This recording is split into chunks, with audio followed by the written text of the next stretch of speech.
राहुल गांधींचा एक व्हिडिओ सध्या गाजतो आहे.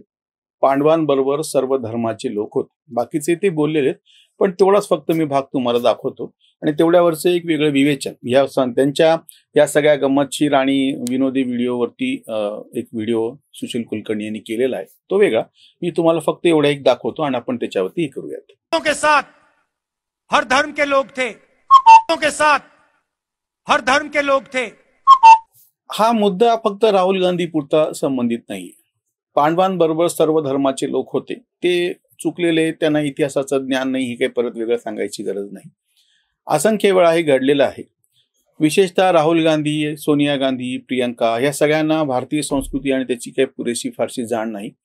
आणि काँग्रेसमधले जे बाकीचे लोक आहेत, स्वतःला निधर्मी दाखवण्यासाठी, सेक्युलर दाखवण्यासाठी जाणीवपूर्वक म्हणजे कृष्णाने अर्जुनाला जिहाद शिकवला हे वाक्य किंवा बाकीचे पण तुम्ही बऱ्याच वेळा बघितलेलं आहे. शिवभक्त आहे, दत्त गोत्री आहे, जानवं घालणे, या सगळ्या गोष्टीतून त्यांची जी हिंदू धर्माच्या संदर्भातली जी समज आहे ती दिसून येते. किंवा बऱ्याचदा ठरून ठरून त्याला कसं मुद्दाम केलेलं आहे. किंवा भगवा दहशतवाद हा शब्द काँग्रेसवाल्यांनी आणला, प्रचारात आणला, जाणीवपूर्वक आणला. पी चिदंबरम असो किंवा शिवराज पाटील चाकूरकर असो. त्याच्यामुळे हे का घडतंय हे नीट समजून घ्या. हा फक्त राहुल गांधी पुरता मुद्दा नाहीये. राहुल गांधी ज्या पद्धतीने आता हिंदू धर्माच्या संदर्भामध्ये बोलायला लागले आहेत आणि ह्या सगळ्यांना असं दाखवायचं आहे की बाबा शिवाजी महाराजांच्या बाबतीत किंवा तुम्ही महाराष्ट्रामध्ये बघितलं असेल, शिवाजी महाराज कसे सेक्युलर होते, धर्मवीर नव्हते, स्वराज्य रक्षक कसे होते, हे जे सगळी काय म्हणते तारेवरची कसरत करावी लागती, ती का करावी लागते? राहुल गांधींना देशाच्या पातळीवरती, राष्ट्रवादी काँग्रेसच्या लोकांना महाराष्ट्राच्या पातळीवरती वारंवार बोलताना हे असं कसरत का करावी लागते? सगळ्यात पहिला जो मुद्दा आहे जो आम्हाला विचारार्थ गांभीर्याने ठेवायचा आहे की बाकीच्या धर्मांच्या संदर्भामध्ये एक धर्म ग्रंथ, एक प्रेषित, त्यांनी सांगितलेले नियम आणि विशिष्ट प्रदेशातले लोक ह्याच्याशी ते निगडीत आहे. मग ते ख्रिश्चॅनिटी असो, इस्लाम असो किंवा बाकीचं असो, मुळात असं काहीही हिंदू धर्माच्या बाबतीमध्ये नाही. म्हणजे पहिली अडचण काय होती माहिती का समजून घेताना, की एक धर्म, त्याचा एक प्रेषित, त्याचा एक धर्मग्रंथ, ह्या चौकटीमध्ये जेव्हा जेव्हा तुम्हाला हिंदू धर्म बसवायचा आहे तेव्हा तेव्हा तुमची अडचण होती, कारण की तो तसा बसत नाही. हिंदूच नाही, हिंदू धर्माच्या व्यापक अशा चौकटीमधले बौद्ध, जैन, शीख सगळे येतात त्याच्यामध्ये. म्हणजे मुळात हिंदू ही एक धर्माचं नाव नाही, जीवन पद्धती आहे. अक्षरशः सर्वोच्च न्यायालयामध्ये सुद्धा हा खुलासा झालेला आहे. तुम्ही ज्याला हिंदू धर्म म्हणून म्हणता आहात तो जो सोयीस्कर शब्द आहे त्यालाही आक्षेप आहे, ती गोष्ट वेगळी, पण आपण त्याच्यावरती फारसं न जाता आणि विषय दुसरीकडे भरकटेल म्हणून मी त्याच्यात पडत नाही. या प्रदेशामध्ये राहणारे जे काही लोक आहेत त्यांची सगळी जीवन पद्धती आहे, त्या सगळ्याला मिळून एक सोयीचं काहीतरी नाव द्यायचे म्हणून हिंदू म्हटल्या गेलेलं आहे.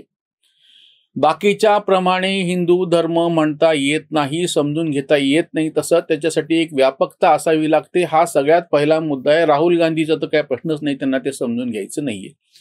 बाकीचे जे आहेत ते ठरवून हे ट्विस्ट करायला, कारण की त्यांना ते पचत नाहीये. म्हणजे की जो उदार मतवाद जन्मतःच हिंदू म्हणून जो कोणी असतो त्या सगळ्याला अगदी बाळघुटीसारखा त्याला लहानपणापासून दिला जातो किंवा वातावरणातून मिळतो लाभ, त्याचा लाभ होतो. त्यामुळे त्याला आपण वेगळे सेक्युलर आहोत असं सांगायची गरज पडत नाही. ज्याला तुम्ही हिंदू धर्म म्हणता त्या हिंदू धर्मामध्ये अगदी पूर्णपणे हवेतले किडा, जीव, जंतू सुद्धा आपल्या श्वासानी त्यांचा इजा होऊ नये म्हणून तोंडावरती फडकं बांधणारे लोक, जैन मुनींसारखे, इथपासून ते अगदी पूर्णपणे निर्गुणपंथी आहेत, सगुण आहेत, असंख्य पद्धतीचे भेद, पूर्णपणे शाकाहारी आहेत, मांसाहारी आहेत, सगळ्या पद्धतीचे लोक या संपूर्ण उपखंडामध्ये, भारतीय उपखंड म्हणतात, ज्याच्यामध्ये पाकिस्तानचा आला, अफगाणिस्तानचा भाग आला, ब्रह्मदेश, खाली श्रीलंका, नेपाळ, पूर्ण भारतीय उपखंड, बांगलादेशातला असंख्य, म्हणजे जवळपास आत्ताचे 7-8 देश असे आहेत की जिथं आपल्याला या सलग भूमीमध्ये बाकीचे खालचे समुद्रातले काही बेटे अजून पुन्हा वेगळे.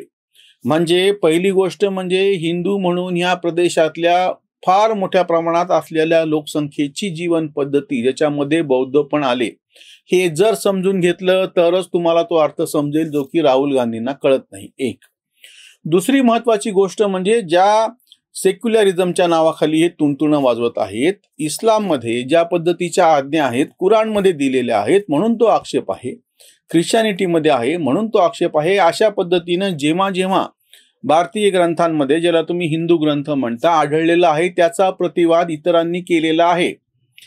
कुठल्याही अशा पद्धतीच्या मतांच्या बाबतीत, म्हणजे मुस्लिम नसलेल्या काफिरांच्या बाबतीत कसं वागावं अशा आज्ञा ज्या दिलेल्या आहेत, ज्या क्रूर आज्ञा दिलेल्या आहेत, प्रत्यक्ष कुराणमध्ये आहेत, हदीसमध्ये त्यांची दाखले आहेत, असे हिंदू धर्माच्या ग्रंथामध्ये आढळत नाही.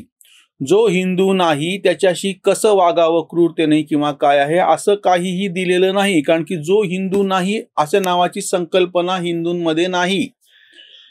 आता विश्वात्मके देवे येणे वाग्यज्ञे तोषावे असं हे एक व्यापक स्वरूपाचं पसायदान मांडलं गेलेलं आहे. किंवा वसुधैव कुटुंबकम अयम निजाहा परोवेती गणना लघुचेतसाम उदारचरितानाम तू वसुधैव कुटुंबकम. हे माझं हे तुझं इतकं संकुचित असं न राहता जो उदार आहे, वसुधा पूर्ण पृथ्वीत ज्याचं कुटुंब आहे, इतकी व्यापक संकल्पना आधीपासून मांडल्या गेलेली आहे. त्याच्यामुळे इतरांच्या बाबतीमध्ये जी सीमा त्यांनी सांगितलेली असते त्या सीमेपुरतं किंवा त्या नियमापुरतं किंवा ते विशिष्ट आदेश पालन करण्यापुरतं तुम्ही त्या धर्माचे अन्वयी असतात. तसं हिंदूमध्ये होत नाही. म्हणजे हे ज्याला समजतं त्याला हिंदूंमधला उदारमतवाद समजतो. ज्याला हे समजत नाही ते त्या पद्धतीनं, म्हणून भगवा दहशतवाद सारखी वाक्य येतात. आणि म्हणून मग शिवाजी महाराजांच्या सैन्यामध्ये नसलेले मुसलमान कसे घुसडले जातात. शिवाजी महाराज स्वतःच हिंदू म्हणजे उदारमतवादी होते हे वेगळं सांगायची गरज नाहीये. हे सगळे दाखले उपलब्ध आहेत. गजानन भास्कर मेंदळे सारखा तज्ज्ञ प्रत्येक पान न पान, एक न एक पुरावा तपासून शिवाजी महाराजांच्या संदर्भात मांडणी करतो आहे. हे बाजूला ठेवून हे स्वतःच्या मनाने ज्या पद्धतीनं हे करतात म्हणून ही अशी वाक्य येतात. पांडवांच्या बरोबर सर्व धर्माचे लोक होते हे म्हणण्यामागे अडचण ही आहे. केवळ हे त्यांचं तर अज्ञान आहेच राहुल गांधीचं, पण त्यांच्या आजूबाजूला बसलेले जे लोक आहेत ते सगळे ठरवून अशा पद्धतीनं ह्याला इतिहासाची जी मोडतोड केली जाते आहे. आमच्याकडे फार मोठ्या प्रमाणामध्ये हा जो उदारमतवादी दृष्टिकोन ठेवला गेलेला होता, किंवा स्त्रियांच्या संदर्भामध्ये इंग्रजांच्या काळामध्ये अबला ही जी काय प्रतिमा पुढे आली, किंवा मुस्लिम कट्टरपंथी आक्रमकांमध्ये स्त्रिया लुटून नेणे, त्यांच्यावरती बलात्कार करणे, पाशवी अत्याचार करणे, ह्या सगळ्या गोष्टीमुळे स्त्रियांचं संरक्षण नावाची गोष्ट आली. अन्यथा आमच्याकडे सक्षम अशा स्त्रिया, लढाऊ अशा स्त्रिया, मातृदेवता ज्या मानल्या गेलेल्या, त्याच्यामध्ये कालीचं जे वर्णन आहे, अष्टभुजेचं जे वर्णन आहे, दुर्गेचं जे वर्णन आहे ते अकराळ विकराळ असंच आहे. ती काही वत्सल कुटुंबप्रेमी वगैरे असं वर्णन नाहीये. किंवा यापूर्वी पण एकदा व्हिडिओमध्ये आम्ही तो संदर्भ दिला होता. याच मराठवाडा प्रदेशामध्ये शत्रुमर्दिनी नावाचं जे सूरसुंदरीचं शिल्प आहे, सामान्य स्त्रीचं, शत्रूचं मुंडकं एका हातामध्ये दुसऱ्या हातामध्ये खड्ग आहे. म्हणजे प्रत्यक्ष लढाऊ अशी स्त्री आमच्याकडच्या शिल्पांमध्ये दाखवलेली आहे. गायन वादन नृत्य करणारी जशी दाखवलेली असती, अप्सरा म्हणून तुम्ही जिला संबोधता अशी जशी असती, तशीच केवळ ती नाही. म्हणजे स्त्री ही केवळ सौंदर्याचं काहीतरी विधान म्हणून तुम्ही समोर ठेवलेले, उपभोगाचीच वस्तू म्हणलेले, किंवा दुसरीकडे माता आणि वत्सलतेचं प्रतीक मानल्या गेलेले असं नाही. ती लढाऊ आहे, ती सक्षम आहे, तिच्या हातामध्ये शस्त्र आहे, किंवा पत्र लेखिका किंवा अभ्यास करणारी जी स्त्री आहे असं ही शिल्प आमच्याकडच्या मंदिरांवरती आहे. म्हणजे तो पण पुरावा आहे. म्हणजे लेखन वाचन स्त्रीसाठी निषिद्ध हे जे मध्ययुगीन कालखंडात घडलेलं होतं त्याचे जुने संदर्भ आमच्याकडचे नाहीत. अगदी सातवाहन राजांचे नावं सुद्धा आईवरून आहेत. म्हणजे मातृसत्ताक पद्धती दक्षिणेमध्ये ज्या मोठ्या प्रमाणामध्ये होती त्याचे आजही ठसठशीत असे पुरावे आहेत. त्यामुळे ही जी अडचण होती राहुल गांधी सारख्यांची आणि ठरून बाकीच्यांची, ते त्यांनी हे लक्षात घ्यायला पाहिजे की हिंदू ही एक व्यापक अशी काय म्हणता येईल तुम्हाला जीवन पद्धती अशी आहे ह्या सगळ्या भूमीमध्ये की जी, बरं दुसरी महत्वाची गोष्ट म्हणजे हा सगळा जो प्रदेश आहे तो धनधान्यांनी समृद्ध असा शेतीचा प्रदेश आहे. जंगली भागामध्ये राहिलेले मानव समूह म्हणा किंवा इतर ठिकाणचे वाळवंटातले मानव समूह म्हणा, यांच्या धर्मधारणा वेगळ्या होत्या. भारत हा नद्यांनी पवित्र असा नदीच्या गाळांनी सुपीक बनलेला देश आहे. 10,000 वर्षापासूनच्या शेतीचे, संपन्न शेतीचे पुरावे आमच्याकडे आहेत. इथे नेवास्याला ज्या ठिकाणी ज्ञानेश्वरांच्या त्या पैसाचा खांब आहे त्या ठिकाणी जे पुरावे सापडलेले आहेत इसवी सन पूर्व 8000 आणि नंतरचे 2000 म्हणजे 10,000 वर्षापासून आमच्याकडे समृद्ध असे शेतीचे पुरावे आहेत. नगर रचना ज्या ठिकाणी झालेली होती, वस्ती ज्या ठिकाणी झाली होती किंवा वस्त्र विणण्याची अतिशय अप्रतिम अशी कला आमच्याकडे असल्याचे पुरावे आहेत. आमच्याकडचे प्राचीन असे 2,500 वर्षापूर्वीच्या लेण्या आहेत, शिल्प आहेत. या सगळ्यातून जे पुरावे मिळतात ते या ठिकाणच्या संपन्न अशा मानवी संस्कृतीचे पुरावे मिळतात. त्या सगळ्याला व्यापक पातळीवरती हिंदू हे नाव आहे. त्याच्यामुळे ज्या कोणाला जर हे समजून घ्यायचं असेल तर त्याचा पहिले व्यापक जो काय अर्थ आहे तो आधी समजून घ्यावा लागेल. तुम्ही जर संकुचित अर्थानं डबकं म्हणून एका ग्रंथापुरतं आणि काही एक नाव द्यायचं, तुम्ही इस्लाम म्हणताय, तुम्ही ख्रिश्चन म्हणताय, मग म्हणून आम्ही हिंदू आहोत, हे पद्धत प्रत्यक्ष हिंदू धर्माला लागू पडत नाही. जी 6 दर्शनं सांगितलेली आहेत आणि त्याच्यातली नंतरची 3 दर्शनं जी वैदिक आणि अवैदिक अशी 9 दर्शनं जी सांगितलेली आहेत भारतीय परंपरेमध्ये, त्याच्यामध्ये जैन बौद्धच नाही तर चार्वाकासारखी बाकीचं न मानणारी पण दर्शनं आहेत. हा सगळा व्यापक असा खूप मोठा पट हिंदू धर्म ज्याला म्हणतो त्या नावाखाली म्हणून आहे. राहुल गांधीच्या तर हे आवाक्याच्या बाहेरच आहे आणि त्यांना समजून सांगण्याचा मुद्दाच नाहीये. पण ते ऐकल्याच्या नंतर तुम्हाला थोडंफार 2 मिनिटं विनोद वाटेल, तुम्ही हसताल, ही गोष्ट खरी आहे. पण त्याच्या मागची पुढची गोष्ट लक्षात घ्या.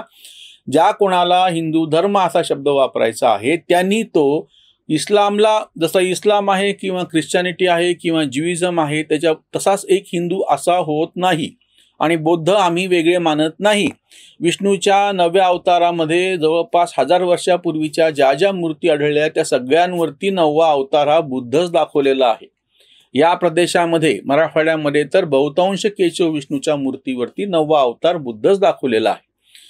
महावीर, बौद्ध आणि चार्वाक ही 3 दर्शनं अवैदिक दर्शनं ज्याला म्हणतात, की जे वेद प्रामाण्य नाकारतात, देव मानतात आणि देव मानत नाहीत, त्याला आस्तिक आणि नास्तिक म्हणत नाहीत. वेद प्रामाण्य मानणारे जे 6 दर्शन आहेत, षडदर्शनं ज्याला म्हणलेले, तर वेद ते सगळे आस्तिक दर्शन आहेत. न्याय, योग, सांख्य, वैशेषिक, पूर्वमीमांसा आणि उत्तरमीमांसा ही 6 दर्शनं जी आहेत त्या सगळ्यांना आस्तिक दर्शनं म्हटलेलं आहे आणि जैन, बौद्ध आणि चार्वाक यांना नास्तिक दर्शनं म्हटलेलं आहे. हा सगळा व्यापक जो पट समजून घ्यायचा असेल तर तुम्हाला काहीतरी हिंदू धर्म म्हणून समजून घ्यायचं आहे, तशी तुमची प्रामाणिक इच्छा आहे असं आपल्याला समजू शकतं. पण राहुल गांधी तर सोडाच, पण त्यांच्या भोवती ज्यांना ठरून बुद्धिभेद करायचा आहे त्याच्यामुळे आपण त्यांना तर काही बोलू शकत नाही. पण ज्या कोणाला प्रामाणिकपणे समजून घ्यायचे तेव्हा त्यांनी हे समजून घ्यावं. राहुल गांधी अशा चुका करणारच की बाबा पांडवांबरोबर सगळ्या धर्माचे लोक होते, कारण की त्यांना पांडव म्हणजे काय तेच समजून घ्यायचं नाही. इथेच थांबूयात. धन्यवाद.